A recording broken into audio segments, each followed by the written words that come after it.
Қайырлы күн баршамызға. Бүгін сіздерге осындай тәтті кекстер рецебін ұсынамын. Жасап көріңіздер. Жасалуы өте тез және қарапайым заттардан. Ең алдымен жұмыртқамызды венчикпен араластырамыз.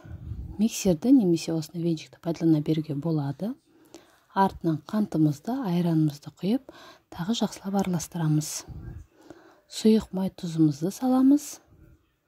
Және де ұнымызды біртіндеп отырып, електен өткізіп саламыз.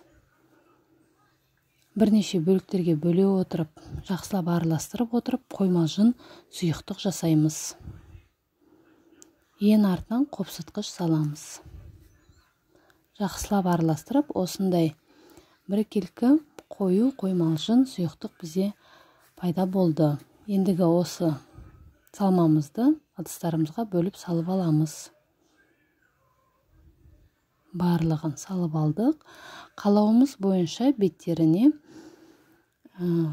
консервированный немесе кәдімгі вареньямыздың қоюын, яғни алманы, абрикос, персик, қандай да бір жемістің салмасын салып қоюға болады.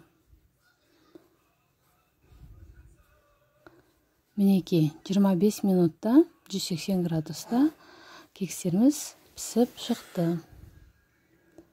Рецепт ұнаса лайк басып, пікір қалдыруды ұмытпаңыздар. Сіздермен болған Айман, сау болыңыздар.